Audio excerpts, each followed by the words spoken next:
Jelaskan di masa Bapak, bagaimana langkah yang Bapak lakukan untuk masalah tambang yang banyak disorot karena tumpang tindih, tidak ada izin dari masyarakat, bahkan ada pengusaha yang mempersoalkan biaya suluman gitu. Nah, untuk Kabupaten Kupang di masa Bapak seperti apa, Pak?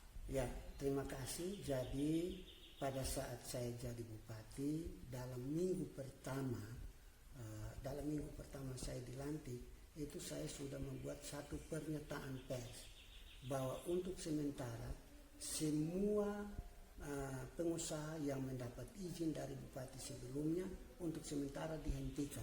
Kita proses ulang. Alasan saya, mengapa harus proses ulang? Karena saya sebelum jadi bupati, saya orang perguruan tinggi. Saya sudah dengar di mana-mana rame, karena saya jadi dosen juga, biasa jalan-jalan, saya dengar di mana-mana rame dengan izin yang banyak. Nah lalu kemudian bukan hanya itu, tapi di kampung saya, di tanah ulayat saya, di sana sudah banyak, bukan satu pengusaha, 2-3 pengusaha sudah klaim. Jadi saya tahu bahwa ada yang mengklaim yang punya wilayah pertambangan, tapi syaratnya kan harus tanda tangan dari tokoh adat yang punya hak atas tanah itu. Nah, saya tahu, saya kan tidak pernah, kalau saya pun saudara di sana yang mau tanda tangan juga pasti omong dengan saya. Nah, itu berarti saya tahu bahwa izin itu dilaksanakan, ada yang tanda tangan, tapi tanda tangan itu belum tentu orang yang berhak. Yang kedua, kok di sana sebentar satu pengusaha datang dia klaim bahwa itu dia punya, sebentar satu juga datang klaim bahwa dia punya. Jadi dua kesalahan itu yang saya jadikan dasar perlu dilihat ulang, yaitu apa? Izin harusnya itu dasar izin sebenarnya itu dari masyarakat adat yang punya hak atas tanah adat itu. Itu saja sudah salah. Yang kedua, tumpang tindih. Ternyata tumpang tindihnya karena pada masa itu Pak Iban Medang itu memberikan puluhan pengusaha izin eksplorasi dan 4 pengusaha itu sudah dapat izin eksploitasi. Tapi saya membuat pernyataan untuk sementara semua harus dihentikan sementara. Kita proses ulang untuk saya melihat. Nah, paling dasar adalah saya tuntut bahwa izin yang diberikan pemerintah hanya mengesahkan, tapi izin sesungguhnya itu dari masyarakat yang tanda tangan. Nah, tanda tangan masyarakat itu harus yang berhak atas tanah ulayat, punya hak atas tanah ulayat. Karena apa? Kalau ini tidak dilakukan berarti kita meletakkan suatu perang di kalangan masyarakat. Karena apa? Kalau sudah terjadi baru ketahuan bahwa itu tanda tangan, masyarakat akan ribut, akan berperang satu sama yang lain. Yang kedua, kalau misalnya tumpang tindih, nah berarti juga perang antara pengusaha. Lalu berarti hanya pengusaha yang dapat itu, nanti berebutannya ialah bagaimana dia supaya ini jadi berebutan dalam eksploitasi, berarti habis-habisan. Kalau di satu tempat yang ini untungnya dia klaim, tapi kalau misalnya sudah mulai sampai dengan untuk reklamasi apa semua, saling lempar tanggung jawab, berarti jelas bahwa tidak ada yang bertanggung jawab karena tumpang tindih. Nah, inilah alasan saya bilang tidak boleh dilanjutkan sebelum ini. Nah, sebagai bukti pernah untuk klarifikasi yang tanda tangan itu memang orang dari situ. Itu kasus yang terjadi di Wainoni. Saya lupa tanggalnya, lupa pengusahanya. Turun ke sana, saya bilang kepala dinas, pulang bahwa dia pergi baca kembali dulu siapa-siapa tanda tangan. Baca nama satu, undang masyarakat semua hadir. Baca, dia bilang, oh itu bukan berhak sini. Baca kedua ini, baca. Nah, lalu sudah baca begini, nah pengusaha di situ sudah bingung-bingung. Nah suruh omong, dia bilang, saya langsung gugur di situ, meninggal. Nah, ini saja sudah bukti. Nah, lalu kemudian karena dengan kasus ini kan orang tahu.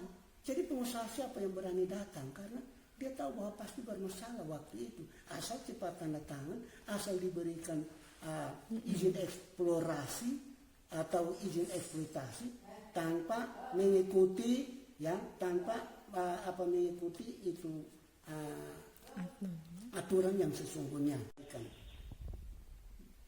Oke. Ya. Yang kemudian Bapak juga mensyaratkan smelter. Ya. Bagaimana Bapak sampai punya pemikiran harus ada smelter baru ini salah satu yang akan bisa membantu menangani kemiskinan ya di Kabupaten Kupang menurut Bapak? Jadi begini Ibu, saya kan saya orang akademisi, saya banyak membaca dan pertama yang saya mendapat ide itu bagaimana Cina yang dulu negara besar yang paling miskin tapi sekarang sudah membayang-bayangi ekonomi Amerika. Nah itu kebijakan ini Deng Xiaoping barangkali itu. Nah itu dengan ekonomi terbuka saya melihat itu satu hal yang lihat ialah dia membuat distribusi industri berdasarkan potensi alam yang ada di sana. Jadi tidak membuat jadi terkonsentrasi pada satu daerah, tetapi dia membagi-bagi pusat-pusat industri sesuai dengan potensi yang ada. Karena kalau potensi industri ada di sana, industri dihadirkan di sana, selain dampak ekonominya bagi masyarakat, juga kesempatan kerja, tidak terjadi penumpukan kalau di sana orang datang ke sana. Nah, itu yang saya lihat. Tapi membagi-bagi kuenya itu dengan bukan kasih uangnya saja, tetapi membagi potensi, misalnya pusat-pusat industri sesuai potensi. Nah, berdasarkan pemikiran ini, saya melihat Timor ini dikatakan negara miskin dari waktu ke waktu, tapi sebenarnya kekayaannya besar, kekayaan alamnya besar. Nah, karena itu Timor yang kaya ini itu bukan pulau besar dan penduduknya makin padat. Nah, sehingga kalau hanya kita membolehkan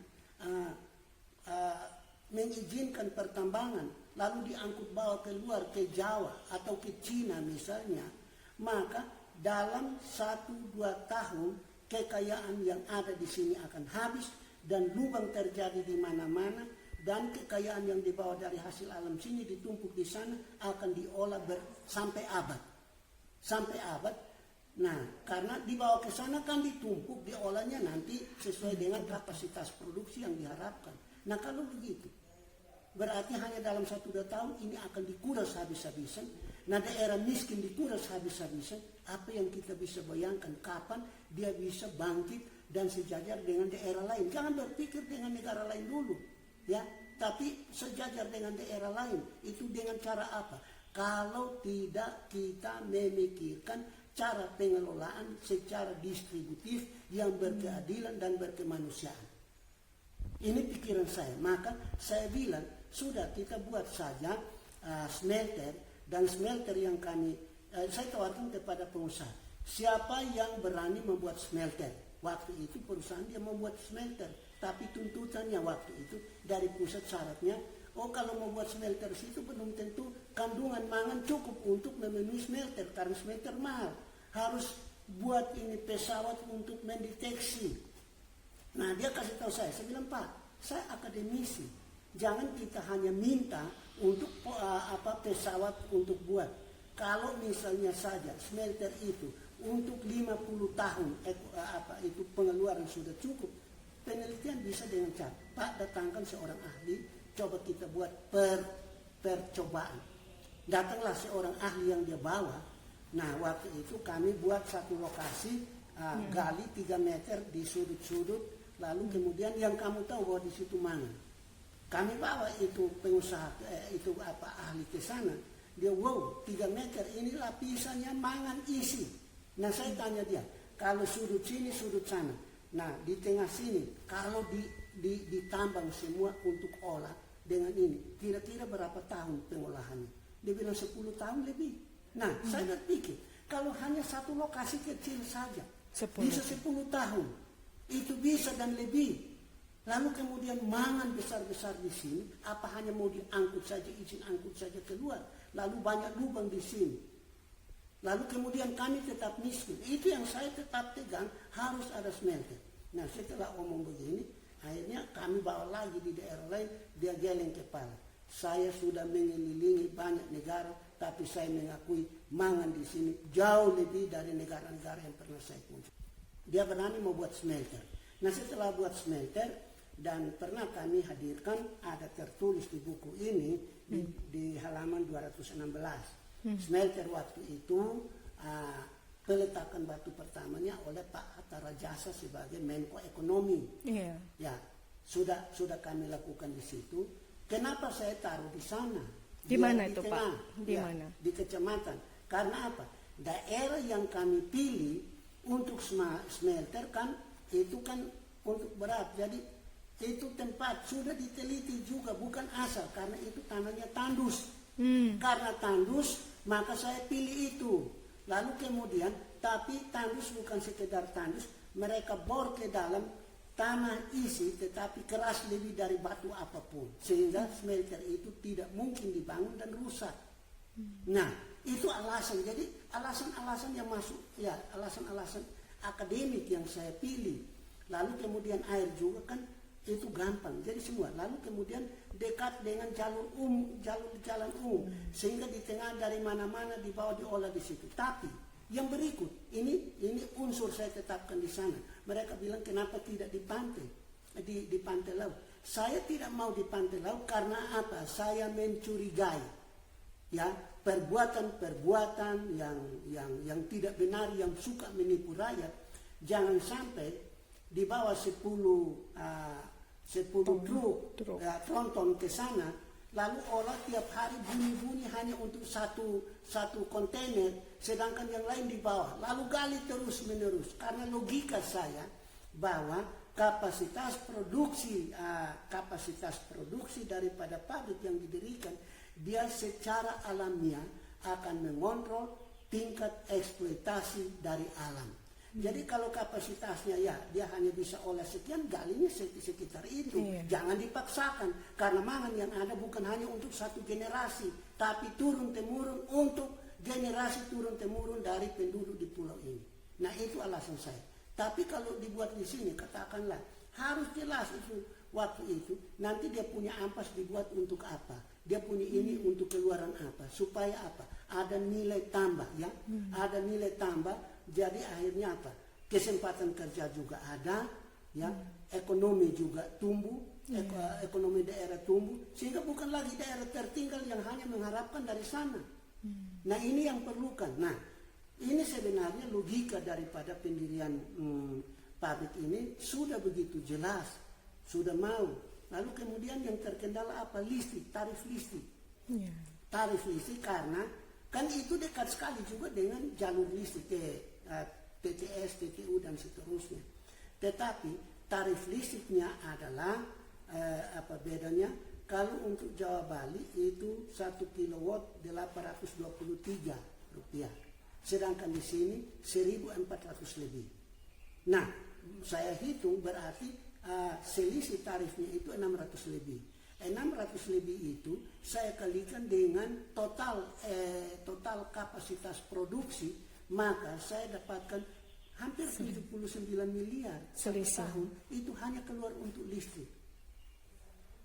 Selisih listrik. Nah berarti saya melihat kalau ini tetap jalan, berarti tetap ada eksploitasi, ya, daerah miskin. Sekalipun menghadirkan istilahnya satu pusat industri di sini, tetapi dari pusat industri ini masih digerogoti, ya, seharusnya untuk daerah. Kalau 1 tahun 78 miliar untuk daerah miskin begini, kita bisa buat sesuatu, tidak perlu bantuan dari sana. Nah kenapa tidak ada pemerataan tarif listrik? Kenapa tidak ada subsidi daerah miskin supaya bisa tumbuh dan juga bangkit seperti kita daerah-daerah maju? Kenapa?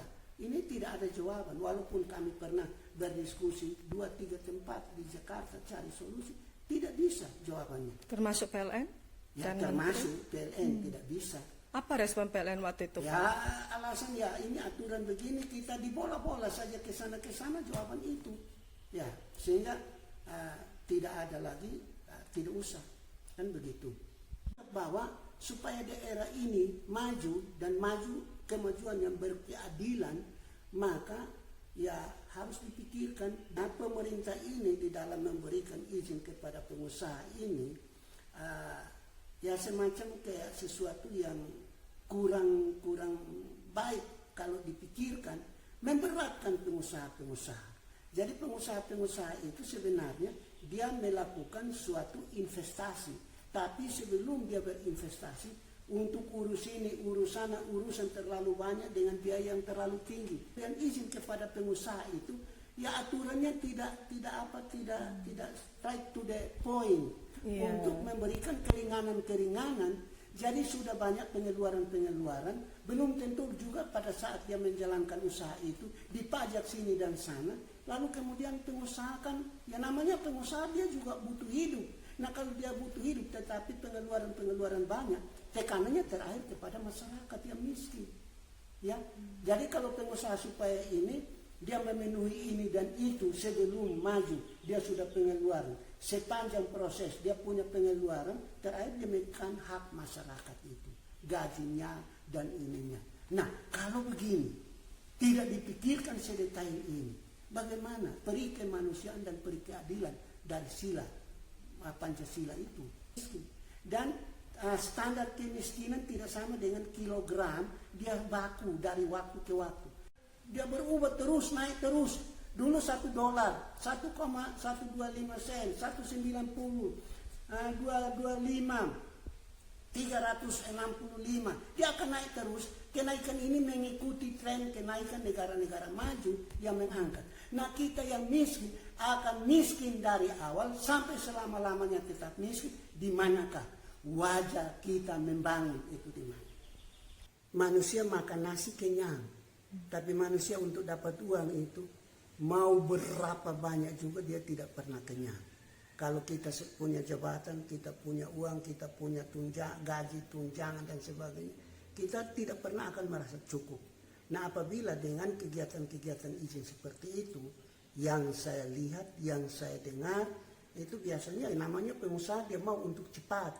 Ya kadang dia datang ya uang terima kasih lah. Nah kalau pejabat matanya hanya tertuju kepada itu, maka berapapun datang dia akan proses cepat-cepat. Dan kalau terima uang, makanya prosesnya asal jadi. Kan begitu.